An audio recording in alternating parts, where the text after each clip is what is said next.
공부하실 때 그 모의고사 이렇게 보시면 문장이 이제 뭐를 의미하는지를 잘 모르겠거나 단어를 잘 모르겠거나 그러면 그 들고 오셔서 물어보셔야 돼요. 그냥 넘기면 소용이 없어요. 그거 모르니까 틀리신 거거든요. 그게. 근데 이제 그게 보완이 안 되면 다음번에 모의고사 볼 때 비슷한 유형의 지문이 나오면 또 틀리는 거예요.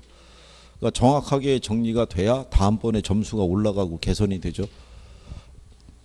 그냥 혼자만의 아픔으로 간직해봐야 소용이 없어요. 그걸 어떻게 제가 알겠어요. 그거를 말씀을 안 해주시면. 여기 있으면 다 표정은 근엄한 표정으로 있는데 그렇잖아요. 여기서 보면 모든 걸 이해하고 있다는 표정으로 보여요. 여기서는. 그죠? 근데 답안지는 진실을 얘기해 주잖아요. 이대로 가면 여러분들이 아실 거 아니에요. 내가 이 상태로 가면 결과가 어떻게 나올 거라는 거를 본인들이 알고 있을 거 아니에요. 예? 솔직히 본인의 실력은 본인이 잘 알지 누가 알겠어요. 그죠? 예. 그러면 그거를 이대로 흘려보내면 안 되니까 개선을 해야 되잖아요. 그리고 어떻게든 간에 합격은 하셔야 되잖아요. 그죠? 합격은. 그리고 누누이 말씀드리지만 어제 수업이 뭐였죠? 그러면 어제 중개사법 복습했나요? 어저께 중개사법을 배웠다고 중개사법을 복습하시면 안 되고 지금은 1차를 가지고 할 때예요. 1차를. 예? 그 과목이 그날 들었다고 그날 거를 복습을 한다는 거는 지금은 있을 수 없는 거예요. 아니 1차가 안 됐는데 뭘 어떻게 2차를 공부하고 있겠어요. 여러분이 시험장에 가서 나중에 성적 나왔는데 2차는 60점이 넘었는데 1차가 60점이 안 나오면 그 시험 떨어지는 거예요. 1차 이 시험은 1차 과목은 2차 시험을 볼 수 있는 자격을 부여하는 거예요. 그렇잖아요. 그러니까 일단 1차가 통과를 해야 2차가 있잖아요. 여러분들이 나중에 뒤로 쭉 가다가 한 7월 달 됐는데 2차는 성적이 나오는데 1차가 성적이 안 나온다? 이거는 뒤집어진 상황인 거예요. 그리고 1차 과목은 단기간에 안 돼요. 그 시간 많이 걸려요. 왜냐하면 이게 용어가 낯설잖아요. 이게 익숙해서 무슨 뜻인지를 알려고 그러면은 무진장 많이 봐야 되는데 이게 반복학습이거든요. 중개사 시험이. 단기 속성 과정이기 때문에 단기 속성 과정에서의 학습 방법은 반복밖에 없어요. 이게. 근데 지금 뭐 요일별로 수업 들어간 대로 그날 그거 공부한다 그런 거는 안 되죠. 우리가 하루 이틀만 지나도 다 잊어먹는데. 그렇잖아요. 돌아서도 잊어먹고 고개만 들어도 잊어먹고 그러는데 그거를 계속 봐야지. 그렇잖아요. 그러니까 그때 말씀드렸잖아요. 월요일부터 일요일까지 1차 위주로 공부하는 거예요. 2차는 수업을 열심히 들으시고. 그래서 1차를 빨리 궤도에 올리는 게 중요한 거예요. 1차가 6월달 전에는 궤도에 올라가는 게 궤도에 올라갔다는 건 뭐냐면 모의고사를 보면 한 60점대는 진입을 해야 돼요. 초반에 열심히 한 사람들이요. 초반에 한 3, 4월 달 뭐 이때까지 이 모의고사를 보면 성적이 1차가 한 70점, 80점이 나와요. 그 사람들이. 근데 이제 2차를 공부를 하게 되면 1차는 상대적으로 좀 덜 볼 거 아니에요. 그리고 모의고사 보면 성적이 떨어져요.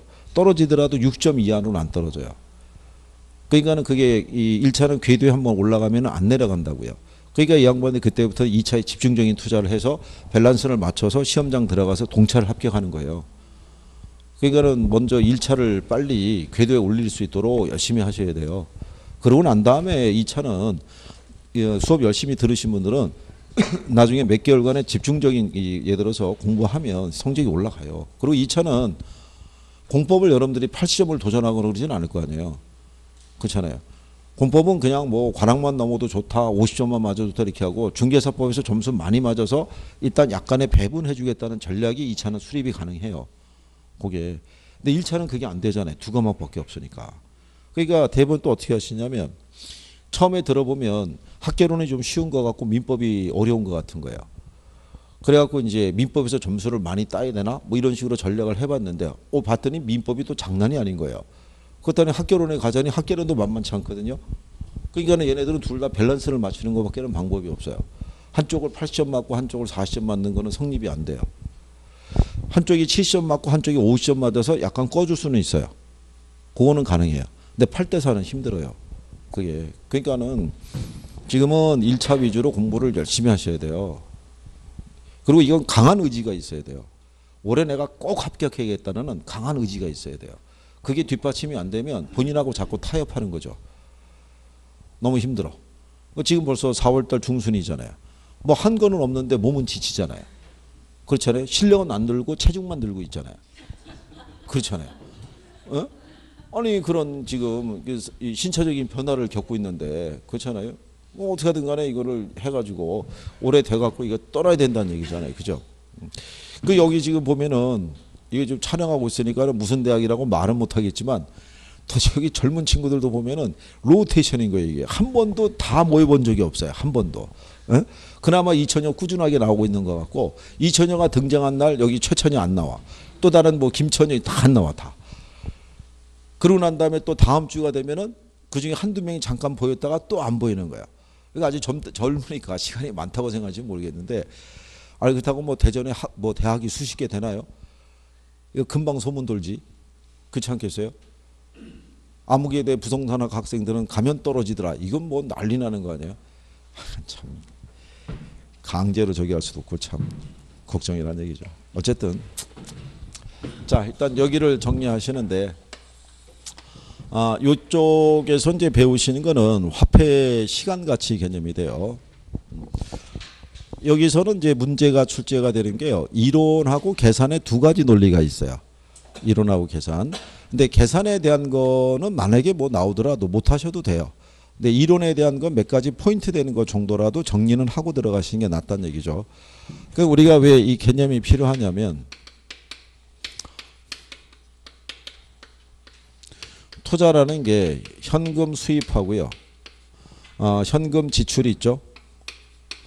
이걸 서로 교환하는 게 투자인데 지출은 현재 발생하잖아요. 근데 수입은 언제 발생해요? 그러면은 현금 돈의 흐름이 발생하는 시점이 서로 다른 거죠. 그렇잖아요. 근데 이 시점이 다르면 돈의 가치도 어떻게 돼요? 틀려지죠. 그러면 투자자는 현재 100만 원에 1년 후의 가치가 얼마가 되는지도 파악할 수 있어야 되고요. 1년 후에 100만 원이 현재 어느 정도의 가치를 갖고 있는지도 알 수 있어야 돼요. 그래서 서로 비교해서 투자의 결정을 할 수 있어야 되는데 그럼 우리는 투자의 결정은 언제 해요? 현재 하겠죠. 네, 그래서 원래 이쪽에서는 현재 가치 개념이 더 중요해요. 부동산 학적인 관점에서 보면. 네, 근데 시험상에서는 여러분들이 줄 때는 양쪽을 다 주니까 그러면 이제 가령 예를 들어서 현재 내가 1억이라는 돈을 투자를 했어요. 그래서 만약에 1억 2천의 수익이 발생했어요. 그럼 우리는 투자해야 안 해요? 네? 이제 이렇게 하면은 이거 일반인들이 얘기할 수 있는 거고 여러분들은 전문가니까 얘기를 해줘야 되잖아요. 그죠? 1억을 투자해서 1억 2천의 현금 흐름이 발생이 된다고 그랬을 때 투자 여부를 판단할 때는 일단 이자율을 봐야 돼요. 시장 이자율이 10%라고 그러면 1억에 원래 10%면은 1억 1천이잖아요. 근데 1억 2천의 흐름이 발생하니까 투자를 생각해 볼 수가 있겠죠. 그런데 이 흐름이 언제 나오냐가 또 중요한 거예요. 이게 1년 후에 나온다 그러면 우린 투자할 수 있어요. 근데 얘가 2년 후에 나온다 그러면 이건 투자할 수가 없어요. 왜냐하면 여기서 이자 계산은 복리 계산인 거야. 그러니까 가령 예를 들어서 1년 차가 됐을 때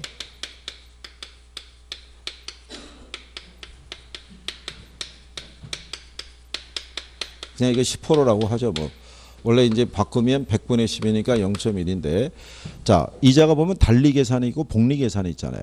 달리는 원금에 대해서 이자 한 번만 주는 거예요. 그러면 1억에 대한 우리가 10%면 얼마겠어요?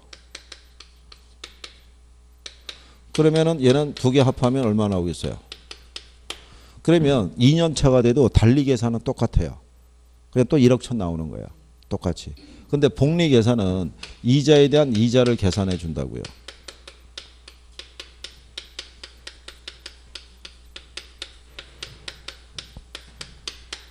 자, 여기 보면 1억 천에 대한 10%면 얼마겠어요? 1,100만 원이잖아요. 그럼 두 개를 합하게 되면 1억 2,100만 원 나오겠죠. 그죠? 근데 여기는 1억 2천밖에 안 주면 우린 투자할 수 없다는 얘기죠. 충족이 안 되니까. 그러니까 여기서의 계산은 다 무슨 계산이다? 복리 계산인 거죠. 복리.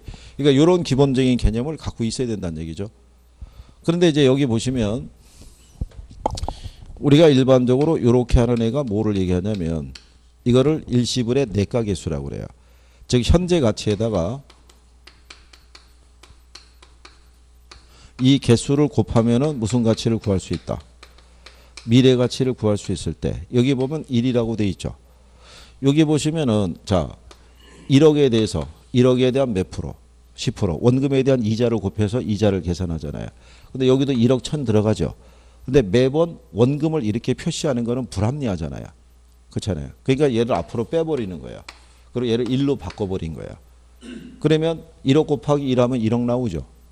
1억 1천 곱하기 1 하면 1억 1천 나오잖아요. 그러니까 1이라는 거는 원금을 나타내는 거예요. 뭐를 나타낸다? 원금. 계산상의 편의를 위해서. 그 다음에 R이라는 거는 이자를 얘기하고요. N은 뭐를 가리킨다? 기간을 가리켜요. 기간. 그 다음에 얘네 그 자본환원 개수가 있어요.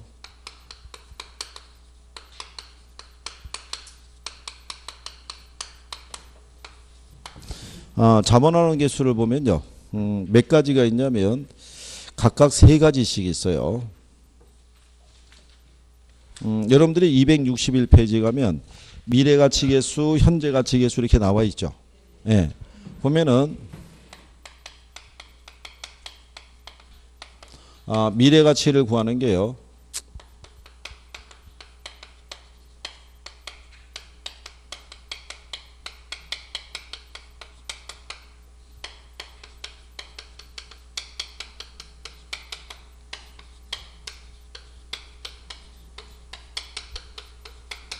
이렇게 3가지가 있고요.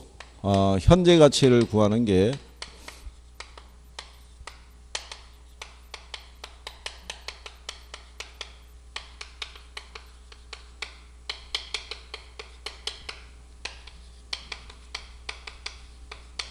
이렇게 3가지씩 있어요. 3가지. 여기서 일단은 뭐는 아셔야 되냐면 역수는 알아야 돼요. 뭘 알아야 된다? 역수. 그리고 개념도 조금 아셔야 되는데 여기 보면은 예, 내가라고 했을 때 일시불의 내가라고 돼 있죠. 그러니까 일시불의 미래가치 개수예요. 이게 예, 그러니까 여기서 일시불이라는 애들은요. 금액이 한 번만 표시가 돼요. 한 번만. 그래서 거기 여러분들이 미래가치 개수를 보시면 1원을 이자율 R로 예금했을 때 그냥 1원이라고 나오죠. 261페이지에 박스에 보시면 그 1이라는 게 원금이라고 그랬잖아요. 그죠? 그러니까 무슨 얘기냐면 현재 1,000만 원에 3년 후의 가치는 얼마가 되느냐. 그러면 이때 현재 1,000만 원이라는 것은 금액이 한 번만 이렇게 표시가 됐단 말이에요. 그런데 여기 있는 요 연내 개수라는 것은 연금의 미래가치 개수의 준말이에요. 근데 여기서 이 연금이라는 표현이 들어가잖아요. 네, 연금은 앞에 이 표현이 들어가요. 우리가 매기라고 해서 매년 또는 매월 이 표현이 들어가요. 그러니까 매라는 표현이 들어가면 연금인 거예요. 그러니까 거기 여러분들이 보시면 연금의 미래가치 개수라고 돼 있죠. 거기 보면 매 기간 말 1원씩 이렇게 들어가죠. 매라는 표현이 들어가죠. 그러니까 매년 매월 이렇게 들어가면은 걔들은 다 연금 계산하는 거야. 무슨 계산한다? 연금. 자, 그럴 때 여기 있는 요 연금의 내가 개수하고 연금의 현가 개수 있죠. 예, 얘네들은 총액 구할 때 쓰는 거예요. 뭐를 구할 때 쓴다고요? 총액, 합계. 연금의 합계를 구할 때 쓰는 거예요. 그러니까 예를 들어서 자, 먼저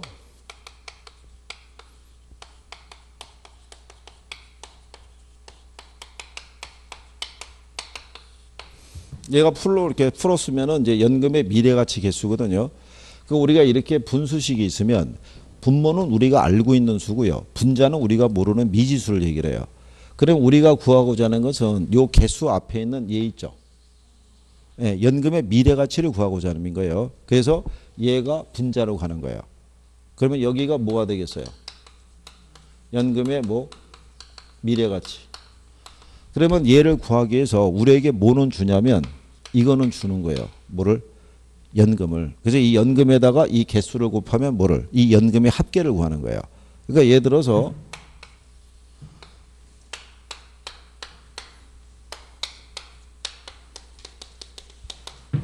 자, 5년 동안에 매년 1,000만 원씩 이렇게 적립을 한다고 했을 때 이 돈들의 5년 후에 합계가 얼마냐를 구하는 거.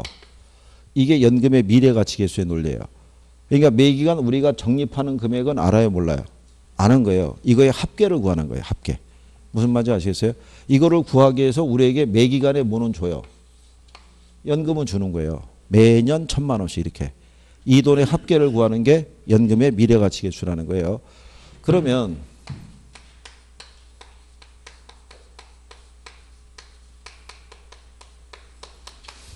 여기 보시면 좀 이따 해드리겠지만 얘네 둘이 역수고요. 얘네 둘이 역수예요. 그리고 얘네 둘이 역수예요. 역수는 기본적으로 알아야 되는데 그러면 연금의 내과 개수하고 감채인 개수하고 서로 역수가 수립이 되는데 요 감채의 기금이란 뜻이 뭐냐면 빚을 갚기 위한 저축이에요. 감채 기금이라는 게. 그러면 개수 앞에 있는 우리는 뭐를 구하는 거예요?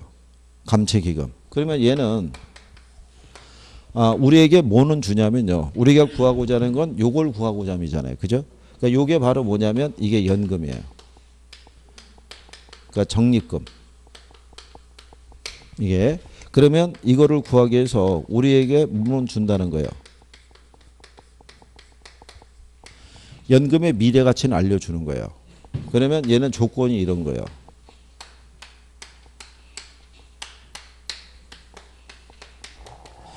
(5년) 후에 5천만 원을 갚기로 하고 돈을 빌려왔어요. 그러면 나는 5년이라는 기간 중에 얼마를 만들어야 돼요? 5천만 원을. 그럼 이거를 만들기 위해서 나는 매기간 얼마씩 적립을 해야 되느냐 이거예요. 그러니까 이 5천만 원을 분할한 할부금을 구하는 거예요. 무슨 말인지 아시겠나요? 얘네는 총액을 구하는 거고. 그러니까 서로 역수죠. 분모하고 분자를 보면. 그래서 둘이 역수라고 얘기해 주는 거예요. 그러니까 연금은 항상 연금의 미래가치 개수 나오면 뭐 구할 때 쓴다? 총액. 무슨 말인지 아시겠나요?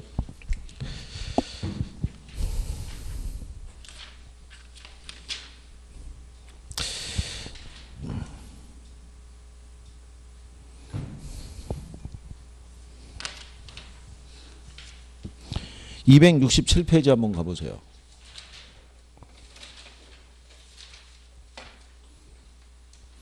자, 거기 그 문제 2번 있죠. 2번에 가면 화폐 시간 가치에 관한 설명으로 틀린 거 물어봤죠. 거기 3번 지문에 가면 5년 후 주택 구입에 필요한 자금 3억 원을 모으기 위해 매월 말 불입해야 되는 적금액을 계산하려면 3억 원의 연금의 현재 가치 개수를 곱해서 구한다고 돼 있죠. 그럼 여기 현재 얘가 답이죠. 3번이. 근데 여러분들이 보시면 얘는 이 3억 원을 만들기 이런 얘기잖아요. 5년 후에 얼마를 만들기 위해 3억을 만들기 위해 매기간 불입해야 될 액수를 구하는 거잖아요. 근데 여기 있는 연금이란 애들이 들어가는 건 총액 구하는 거 아니에요. 할부금 구하는 개념이 아니잖아요. 그러니까 연금의 현재 가치라는 표현이 들어갔던 자체가 틀린 거예요. 출제자가 확실하게 틀리게 한 것을 구별하라고.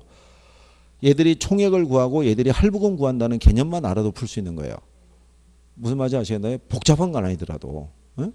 그렇게. 그러면 자 똑같은 거예요. 지금 여기 보시면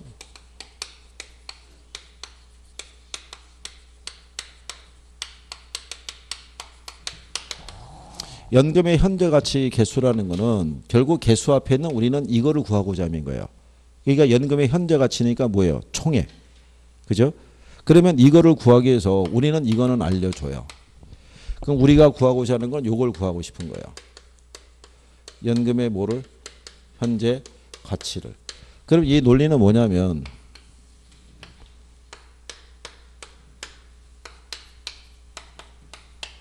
자, 정년 퇴직 이후에 매년 1,000만 원씩 연금을 지급받기로 했어요. 근데 나는 이거를 퇴직하는 시점에 일시불로 받고 싶은 거예요. 그러면 이 내가 앞으로 받아야 될 이 연금의 총액이 얼마인지를 구할 때 쓰는 게 연금의 현재 가치 개수라는 거야. 그러니까 얘도 뭐를 구할 때 쓰는 거예요? 총액을 구할 때 쓰는 거예요. 무슨 말인지 이해하시겠나요? 그러니까 연금의 현재 가치 개수, 연금이라는 표현이 들어가면은 뭐 구할 때 쓴다? 총액, 합계. 할부금 구하는 게 아닌 거예요. 무슨 말인지 아시겠어요? 그러면 얘하고 역수가 되는 게 뭐냐면 저당상수인 거예요.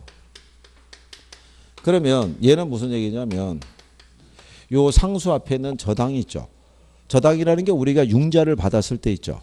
갚아나가는 원리금 구할 때 쓰는 거예요. 그러면 얘한테는 우리에게 뭐를 알려주냐면 이거는 알려줘요. 연금에 대한 뭐를? 현재 가치를. 그러면 우리가 구하고자 하는 것은 돈을 빌렸을 때 갚아나가는 원리금이 있죠. 요거를 구할 때 저당상수를 쓰는 거예요. 그러니까 요거는 요건이 뭐냐면 이런 얘기예요. 1년, 2년, 3년 땅땅땅땅 해서 대출기간 20년의 기간으로 하고 현재 내가 돈을 1억을 빌렸어요. 그럼 나는 20년의 기간 안에 얘를 갚아야겠죠. 그러면 이거를 매월 내가 얼마씩 갚아야 되는지 이 상환액을 구할 때 쓰는 거라고요. 무슨 말인지 아시겠나요? 그러니까는 여기에 나와 있는 연금이라는 애들은 다 총액 구할 때 쓰는 거잖아요. 전체 합계. 그죠? 이거를 내가 계속 적립했으면 여러분들이 만약에 적금 들죠. 적금 들으면 매년 1,000만 원씩 3년 만기 적금에 들었다 이거예요. 그럼 3년 후에 내가 찾게 되는 총액이 얼마냐? 그런 거 구할 때 이제 이런 연금의 내가 개수 이런 거 쓰는 거예요. 무슨 말인지 하시겠나요?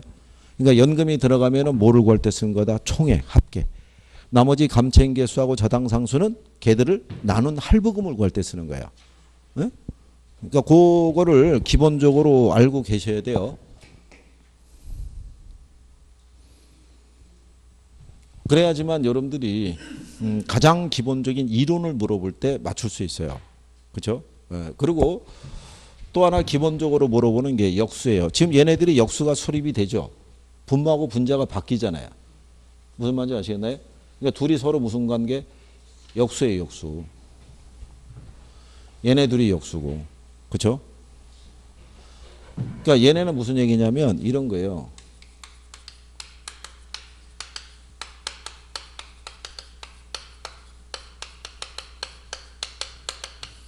그럼 우리가 개수 앞에 있는 얘를 구하고자 하잖아요. 일시불의 뭐를? 미래가치. 그럼 현재 1,000만 원에 3년 후의 가치가 얼마냐를 구할 때 쓰는 거예요. 그러면 우리에게 무슨 가치는 줘요? 현재 가치는 주는 거예요.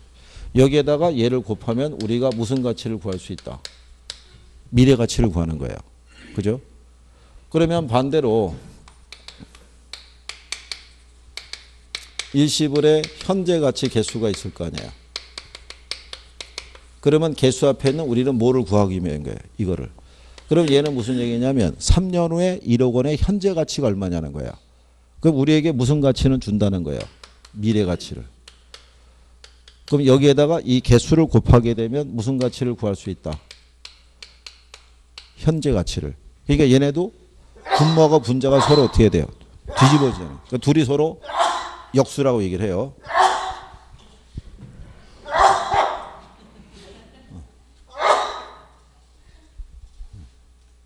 자, 여기 보시면 뭐 생리적인 현상인데 뭐 또 어떻게 하겠어요, 그죠?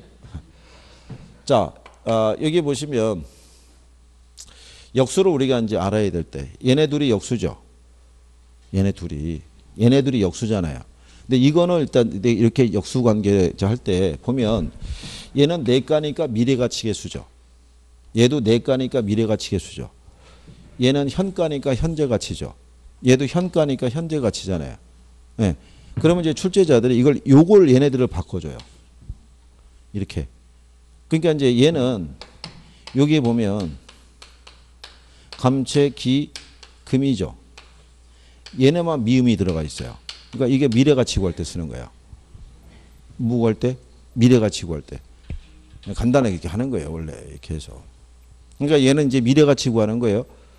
가끔 여러분들에게 뭐라고 주냐면 내가계수, 연금의 내가계수, 저당상수는 미래가치를 계산하는 공식이다 이렇게 쓸 때가 있어요. 그럼 당연히 틀릴 거 아니에요. 뭐가 안 들어가 있어요. 미음이 없잖아요. 그렇게 하는 거예요. 그 다음에 요거를 이제 요렇게 내가 쓸 수만 있으면 그러면 이제 우리가 그 폰 안에 보면은 이모티콘이 있죠. 어? 그럼 이렇게 갈 거 아니에요. 이렇게 내리면 될 거 아니에요. 그러면은 역수가 나오는 거예요. 이렇게 역수고 밑으로 역수인 거예요. 무슨 말인지 아시겠어요? 그래서 역수를 여러분들에게 출제를 해요. 역수를. 그러니까 지금 저렇게 해서 이게 역수입니다라고 이론적으로 얘기해도 막상 시험장 가면 저게 기억이 안 나요. 이게 이제 간단하게라도 보고 구별은 해야 되잖아요. 그죠? 어려운 건 지금 안 해도 된다 이거예요. 이거라도 기본적으로 해야 되니까. 그리고 이제 기본적으로 잘 쓰는 게 뭐냐면 요 저당상수 있죠. 예. 얘가 원리금 균등 분할 상환 방식 있죠. 여기서 이 원리금 구할 때 저당상수 쓰는 거예요. 요건 시험에 잘 나오는 거예요. 기억을 해야 돼요. 그죠? 그러니까 여러분들이 어떻게 해주냐면 267페이지 있죠? 자, 거기 가시면 문제 1번 있죠? 1번. 네? 찾으셨어요? 자, 4번 지문에 가면 저당상수는 원리금 균등분할 상환 시 융자 금액에 대한 월 불이백을 계산하는 데 사용한다고 돼 있죠. 그리고 밑에 2번에 가면 지문 2번에 원리금 균등 상환 방식으로 주택 저당 대출을 받은 경우에 저당 대출의 매기 원리금 상환액을 계산하려면 뭐를 활용할 수 있다? 저당상수를 활용할 수 있다 이거잖아요. 잘 쓰죠? 그거는 기본적으로 기억을 해달라는 거예요. 그리고 그 1번 문제 가시면 1번 지문에 이렇게 돼 있죠. 일시불의 미래가치계수는 일시불의 현재가치계수의 역수고 2번에 가면은 연금의 미래가치계수는 연금의 현재가치계수의 역수라고 해놨잖아요. 그러니까 이게 틀렸을 거 아니에요. 연금의 미래가치계수의 역수는 뭐겠어요? 감채인계수라는 얘기죠. 그러니까 이게 역수가 구별이 된다는 거죠. 이렇게. 예? 얘들만 이렇게 내과와 현과가 역수지만 연금끼리는 같은 연금끼리 역수가 아닌 거예요. 밑에 일끼리 역수지. 이렇게. 응? 그거를 이제 구별을 해달라는 거죠. 그리고 이제 여기 있는 연금의 현가계수라고 있죠. 예, 얘는 뭐 구할 때 쓰냐면 잔금 비율 구할 때 써요. 뭐 구할 때 쓴다고요? 잔금 비율. 남아있는 잔금이 있죠. 예, 이거 구할 때 쓰는 거예요. 그리고 여기 있는 감채인계수 있죠. 얘는 주택연금 계산할 때 써요. 주택연금 들어보셨죠? 지난번에 했으니까. 이거는 주택을 담보로 융자를 받는 거예요. 생활비조로. 무슨 말인지 아시겠죠? 그러니까 내가 3억 원짜리 주택을 갖고 있으면 이 3억 원짜리를 쪼개서 매월 내가 얼마씩 융자를 받을 수 있느냐 금액을 구할 때 뭐를 쓰냐면은 감채기금계수를 써요.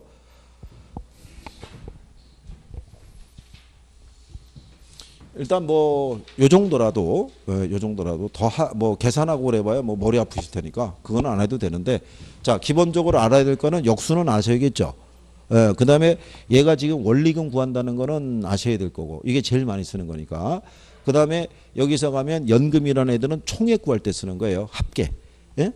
나머지 감채인계수하고 저당상수는 할부금 그죠? 그 총액을 나눈 금액이 있죠. 예, 그거 구할 때 쓰는 거예요. 예, 그거라도 이제 정리를 해달라는 거예요. 그리고 이제 한 가지 더 팁을 해드리면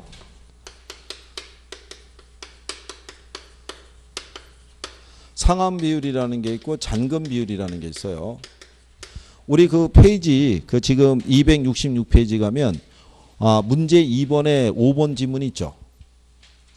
267페이지 맨 마지막에 거기 가면 상환 비율과 잔금 비율을 합하면은 1이 된다고 돼 있죠. 네, 그러면 여기는 이 상환 비율은요. 1 마이너스 잔금 비율로 구하고요. 얘는 1 마이너스 상환 비율로 구해요. 그럼 여기 1이라는 게 원금이거든요. 네, 그러니까 예를 들어서 남아있는 잔금이 70%가 남아있으면 갚은 게 30%란 얘기예요. 그러면 상환한 게 30%면 남아있는 게 70%겠죠. 그러니까 두 개를 더하면 1이 나올 거 아니에요. 그러니까 1이 대출 원금이라는 거예요. 무슨 말인지 아시겠죠? 네, 그래서 잔금 비율과 상환 비율을 합하면 1이 되는 거예요. 저렇게 쓰는 계산 공식은 상환 비율과 잔금 비율을 알고 있을 때 쓸 수 있는 공식이에요. 모르면 계산을 해야 돼요. 모르면. 네, 그래서 거기까지는 계산하라고는 안 나오니까 일단 자, 그거 요 정도까지만이라도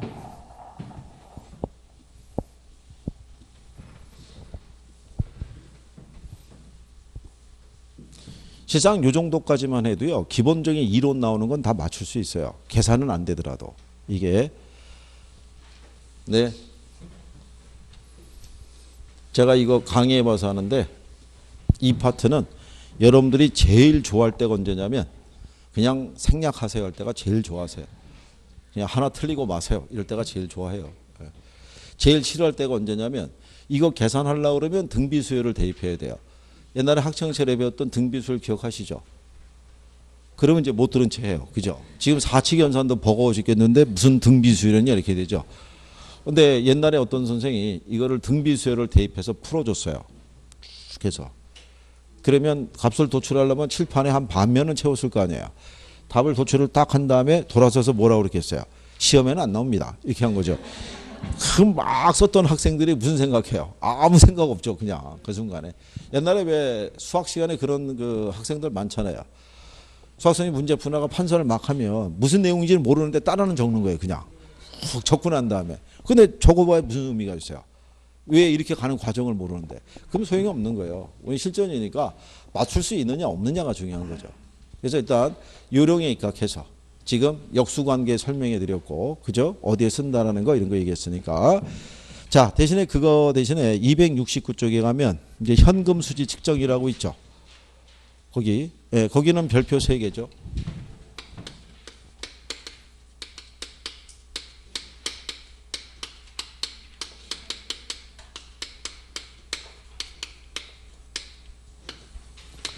여기는 이론으로도 나올 수 있고요. 여기는 계산 논리로도 나올 수 있어요. 작년에는 이론으로 나왔어요. 이게. 근데 얘가 왜 중요하냐면요. 얘가 계산이 돼야지만 뒤에 나와 있는 투자 분석 기법을 쓸 수 있어요. 투자 기법을. 그래서 얘는 기본적으로 파악이 돼야 돼요. 현금 흐름이. 그러면 이 현금 흐름을 우리가 이제 파악을 할 때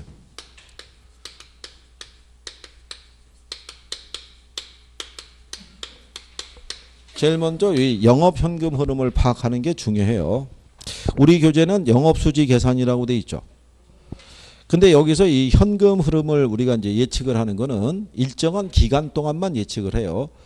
왜냐하면 여기서의 가정은 뭐냐면요. 투자자가 부동산에 투자하면 그 수명이 닿을 때까지 보유하는 개념이 아니라 일정한 기간만 보유했다가 다시 판다는 가정이에요. 그래서 일정 기간에 국한해서 우리가 예측을 한다라고 보시면 돼요. 자, 그럴 때 영업 현금 흐름을 계산하는 순서 지난번에 알려줬죠. 네?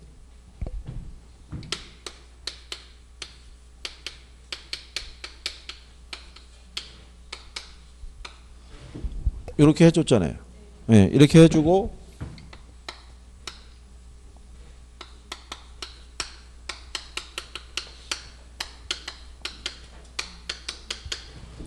이렇게 해가지고 요 식을 완성을 시켜줬죠. 기억하시죠? 여러분 옛날 시험에는 이렇게 해도 나왔어요. 이거 가로놓기로. 들어갈 게 뭐냐. 이렇게 해도 준 거예요. 그래서 순서는 반드시 기억을 해 두셔야 된다는 거. 그죠? 그 다음에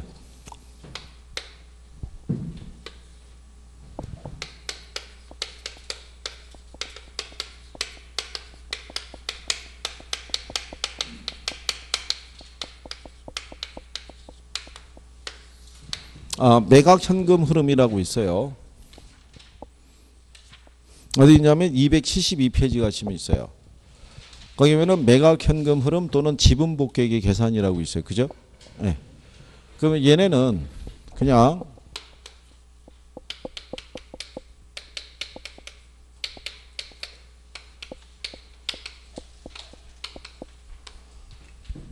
요렇게 직선으로 그냥 따라서 내려간 거예요. 이렇게 해서. 그게 무슨 얘기냐면 요게 매도 가격이에요. 이게 매도 경비예요. 여기가 매도 똑같아 가지고 이걸 딸 수밖에 없었어요.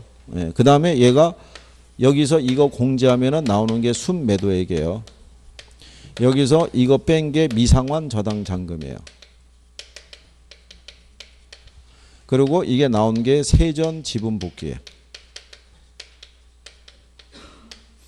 그 다음에 여기서 자본이득세를 빼는 거예요. 그리고 나오는 게 뭐다? 세후 지분 복귀. 순서는. 그래서 요거는 이게 도경이하고 순미잖아요. 사람 이름이잖아요. 그죠? 네. 그 붙인 성함이 전번우 씨라는 거예요. 이렇게. 그래서 묶어서 이렇게 해서 7가지 글자로 해서 이제 구분하는 거죠. 여기가 얘네도 가로넣기로 나온 설례는 있어요.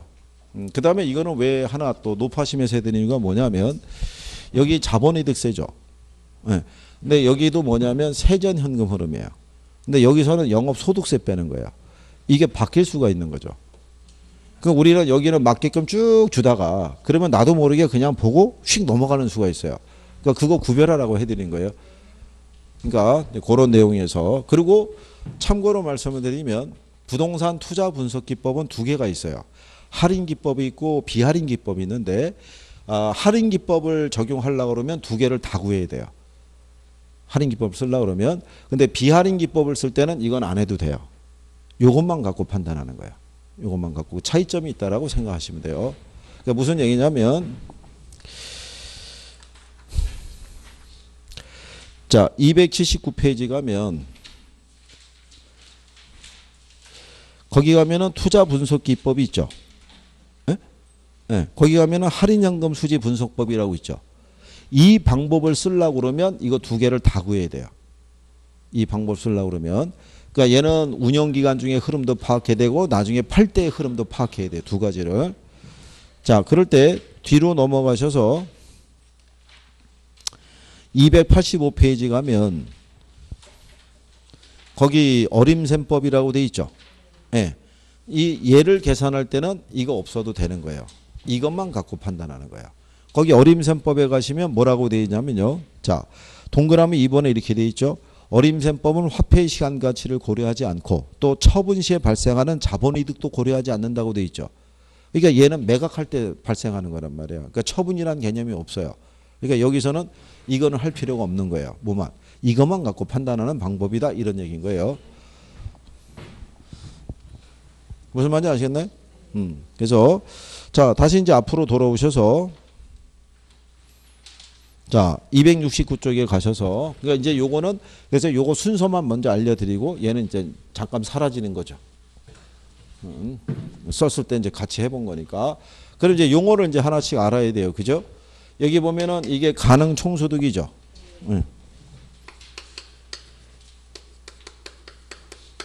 가능 총소득의 의미가 뭐냐는 거죠. 가능 총소득이라는 거. 가능 총소득이라는 거는 뭘 얘기를 해요?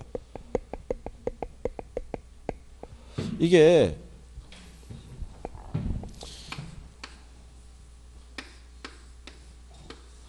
여기 만약에 이게 룸이 20실이 있어요.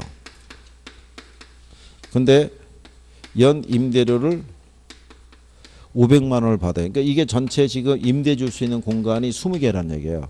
근데 임대료가 연간 얼마씩? 500만 원씩. 그러면 임대 수익이 얼마 나오겠어요? 그러면 1억 나오겠죠. 그러면 여기서 얻을 수 있는 최대 수익이잖아요. 그거예요. 이게 가능 총소득이. 연간 벌어들 수 있는 최대 수익. 얘를 100% 임대를 줬다고 가정했을 때 또 아니면 이렇게 줄 수도 있고요. 여기다가는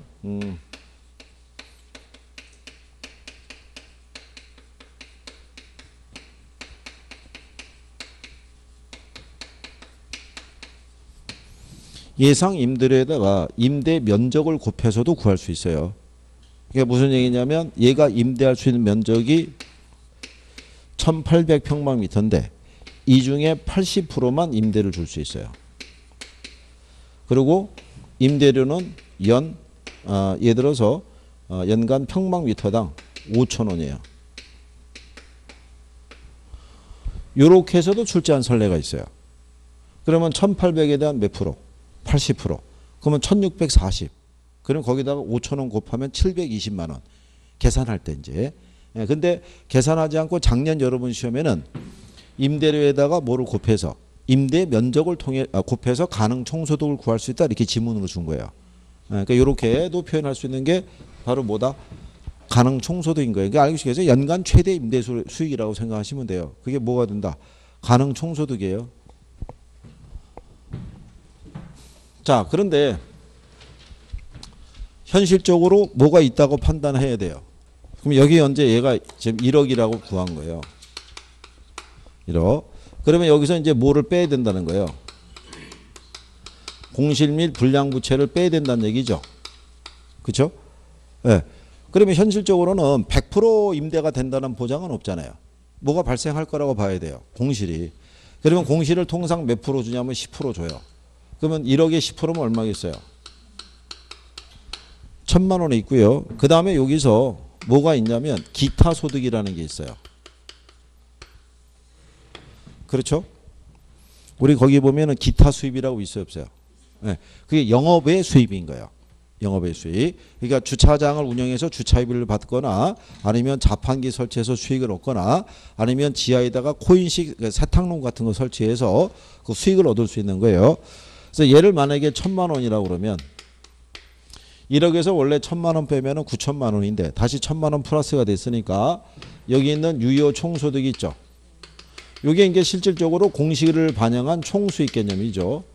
그럼 얘가 이제 다시 얼마가 되냐면 1억. 그럼 여기서 이제 뭐 빼주는 거예요? 영업경비를 빼주겠죠.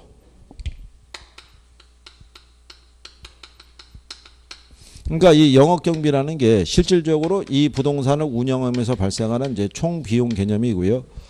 영업경비가 만약에 유효 총소득의 20%라고 가정하면요. 그러면 1억에 20%면은 얼마겠어요? 2천만 원이겠죠. 그러면 요거를 빼고 나온 게 뭐냐면 그게 순영업소득이에요. 그럼 얘가 얼마 나오냐면 8천만 원 나오겠죠. 그러니까 실상 이 투자자 입장에서의 수익의 크기를 산정하는 건 얘를 기준으로 산정해요. 그렇잖아요. 부동산을 매각하는 사람의 입장에서는 자기 부동산에서 발생하는 수익의 크기를 설명할 때 얘들을 대고 싶을 거예요. 그죠? 제일 큰 애를. 근데 투자하는 사람의 입장은 틀리잖아요. 최소한의 공실과 뭐를 공제한, 경비를 공제한 요걸 가지고 투자자 입장에서는 수익의 크기를 산정할 땐 얘가 기준이 돼요. 순영업소득이. 그러면 여기서 뭐를 공제하냐면요. 얘를 공제해요. 뭐? 이 부채 서비스액이라는 것은요. 돈을 빌렸을 때 갚아 나가야 할 원금과 이자의 합계를 얘기를 해요. 요게 여러분 시험에서는 뭐라고 나왔냐면 원금이 공제된 뭐 이자만 얘기한다면 틀리는 거예요. 그러니까 여기서 얘기가 뭐냐면 요 부동산에 있을 때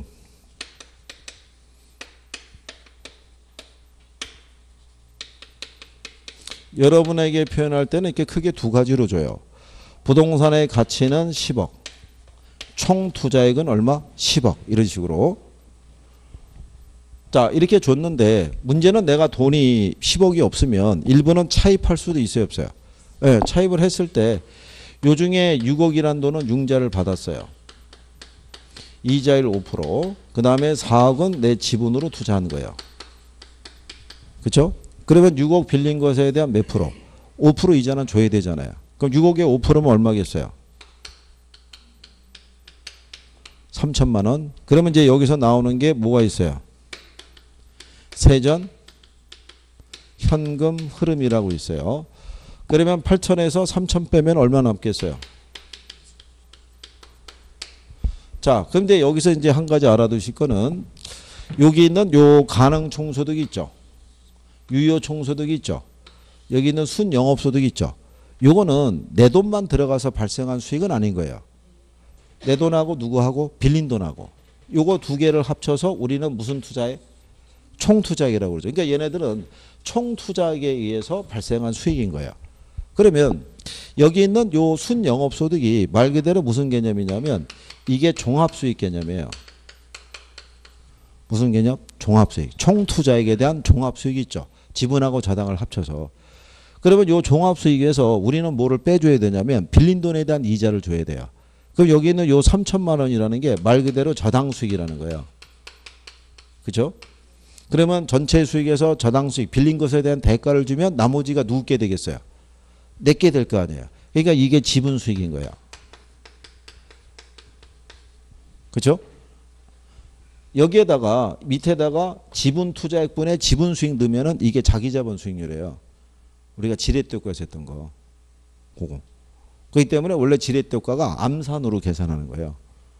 이거 대입하는 걸 뺄 수 있는 거 이것만 알 수 있으면. 이런 거잖아요. 총 투자액이 3억이고 차입을 2억을 했고요. 지분이 1억. 차입 조건은 이자율 6%. 근데 순영업소득이 2천만 원이에요. 그러면 이 순영업소득이 무슨 수익이겠어요? 종합수익.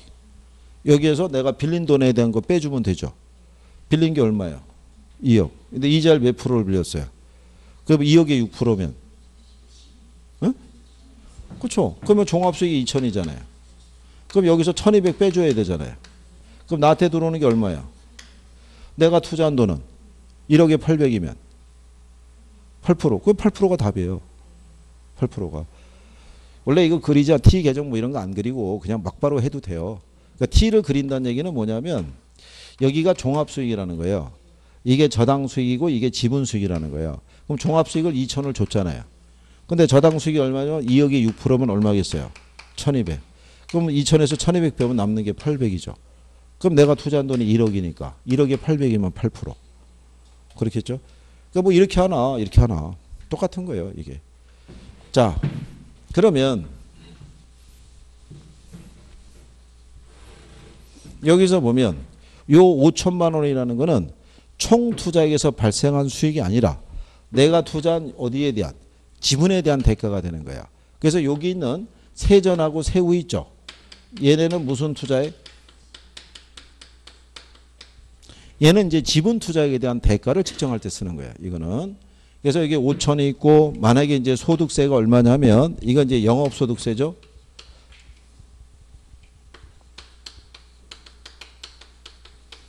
영업소득세가 만약에 1000만 원 이렇게 하게 되면 그러면은 이제 마지막에 나오는 게 뭐겠어요? 세후 현금 흐름. 그럼 얘가 얼마? 4천만 원. 이렇게 해서 구하는 거예요. 이렇게 해서.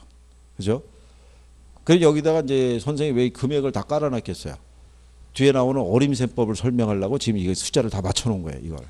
그래서 그걸 대입을 해서 이해를 해야 되니까. 무슨 말인지 아시겠나요? 그 내용이 그래서 일단은 이 순서는 반드시 알아야 돼요. 이거를 지문으로 주기도 하고 그래요. 에?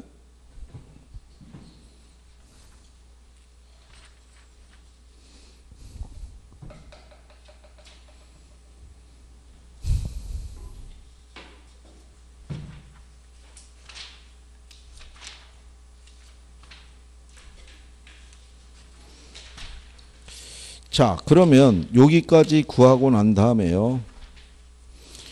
먼저 어디를 가보시냐면 285페이지 가보세요. 285페이지 가면은 어림셈법이라고 있죠. 예, 거기도 별표 3개예요. 근데 여기가 문제 맞히기 더 쉬워요. 예? 이거하고 조금 아까 우리가 할인기법 얘기했었죠. 예, 걔보다는 얘네가 더 낫다고요. 여러분들 문제 맞추실 때. 그죠? 자, 이 어림셈법이라는 애들은요.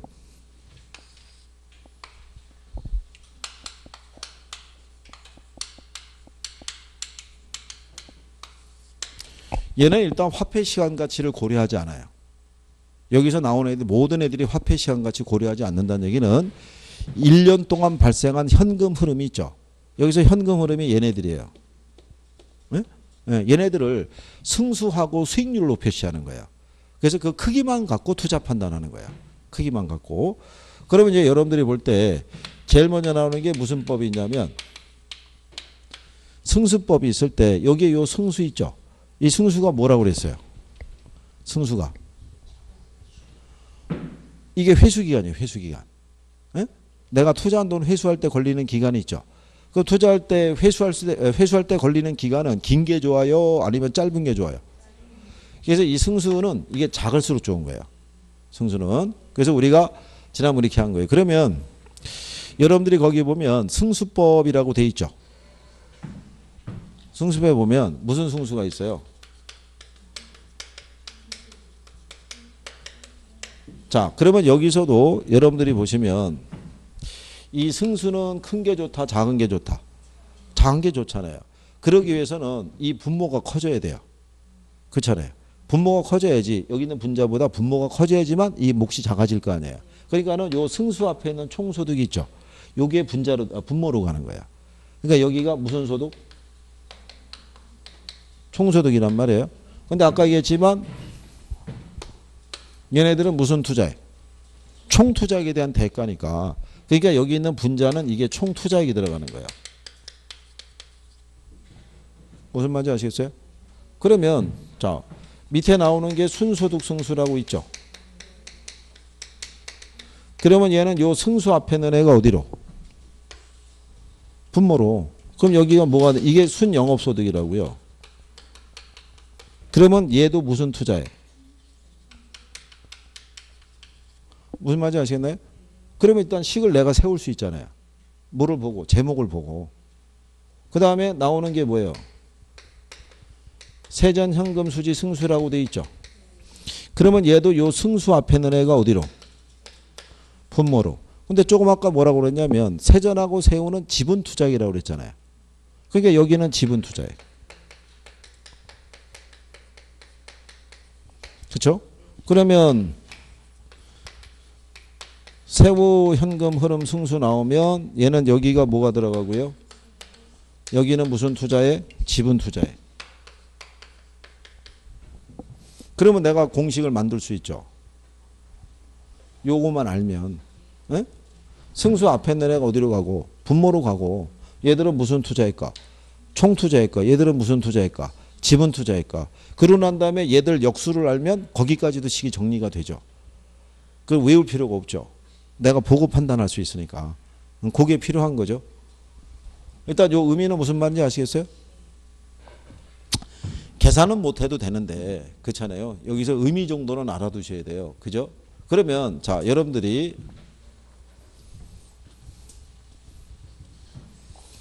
지금 보자고요. 우리 저기 총 투자액을 얼마라고 그랬냐면 저거 10억이라고 그랬어요. 그죠? 총 투자액이 얼마? 10억. 근데 여기는 요 총소득이 있죠. 이게 지금 얼마예요? 1억이잖아요. 10억을 1억으로 나누죠. 얼마 나오겠어요? 그럼 이게 기간을 얘기하는 거예요. 여기서 벌어들인 1억을 가지고 10년의 시간이 걸리면 이거 투자한 돈을 다 회수할 수 있다는 거야. 그렇죠? 예. 네. 그러면은 지금 총소득 승수는 10이죠. 그러면 이제 그 다음에 나오는 게 뭐예요? 순소득 승수죠. 그럼 얘도 총 투자액이 얼마야? 근데 여기 있는 순영업소득은 얼마야? 8천만 원이잖아요. 그럼 얼마 나오겠어요? 12.5가 나오는 거예요. 그죠? 그러면 승수를 보면은 어느 게 커요? 얘가 크잖아요, 얘가. 얘가 왜 크겠어요? 얘가 수익이 작으니까. 수익이 작을수록 승수는 커지는 거예요. 수익이 클수록 승수는 작아지는 거고. 그러니까 수익이 크면 클수록 회수 기간은 짧아지는 거예요. 무슨 말인지 아시겠나요? 그러니까 당연히 총소득 승수하고 순소득 승수를 비교하면 어느 게 커요? 얘가 클 거 아니야, 얘가. 얘가 수익이 제일 크잖아요. 얘가 1억이니까. 지금 저거 금액을 왜 맞춰놨겠어요? 이렇게 쭉 해가지고. 이거 설명해 드리려고 맞춰놓은 거지. 그렇지 않겠어요? 그러면 여기 생각해 보세요. 자, 세전 있죠? 여기를 보면 지분 투자액이 얼마였어요? 저기 보시면. 지분 투자액이 4억이었잖아요. 근데 지금 세전이 얼마였냐면 5천이잖아요. 그렇죠? 그럼 얼마 나와요? 이거. 그럼 얘는 5천, 58, 40이잖아요. 그러니까 5천 가지고 몇 년 걸리면 8년 걸리면 내가 투자한 지분을 다 회수할 수 있다는 거예요. 그죠? 근데 얘는 지금 보면 내가 지금 지분 투자한 금액이 얼마냐면 4억이죠. 근데 얘 지금 얼마예요? 그럼 얼마 나오겠어요? 그렇죠? 그러면 세전하고 새우를 비교하면 어느 게 커요? 새우가 크잖아요, 새우가. 이게 여러분 시험 문제였다니까요. 두 개를 비교해서 얘하고 비교하면 얘가 크다. 그게 1번 지문. 2번 지문은 얘하고 비교하면 얘가 크다. 이렇게 준 거예요. 그럼 틀렸을 거 아니에요. 무슨 말인지 이해하시겠나요? 그 개념을 알고 있으면 된다는 거예요. 승수법에서.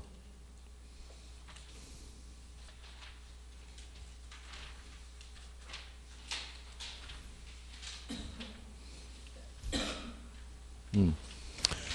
299페이지 가보세요. 299페이지. 자, 299페이지 가면 하단에 문제 9번이 있죠. 자, 부동산 투자안과 관련된 재무비율과 승수를 설명한 것으로 틀린 것 이렇게 물어봤죠. 그 1번 지문에 보면 동일한 투자안의 경우에 일반적으로 순소득 승수가 총소득 승수보다 크다라고 그랬죠. 얘가 지금 얘보다 크잖아요. 근데 2번 지문을 봤더니 동일한 투자안의 경우 일반적으로 세전 현금 수지 승수가 세후 현금 수지 승수보다 크다라고 그랬잖아요. 그럼 걔가 틀린 거잖아요. 얘가 작잖아요. 얘가. 무슨 말인지 아시겠나요? 그러니까 상적으로 생각해 보세요. 얘들 지금 밑으로 내려가잖아요. 그죠? 그러면 지금 여기서 얘하고 비교하게 되면 얘들이 크고 얘가 작죠.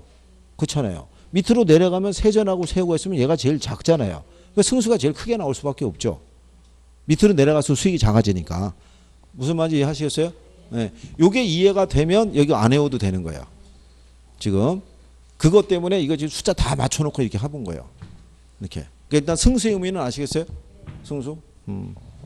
나중에 변형해서 나와도 풀 수 있겠어요?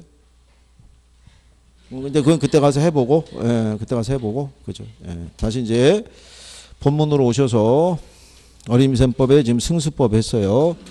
그 다음에 이제 285쪽에 있는 이제 회수기간법이 있으니까 거기서부터 이제 잠깐 쉬었다 이어서 하죠. 이거 지우지 마시고요. 이쪽 거 안 지우셔도 돼요. 또 써야 되니까.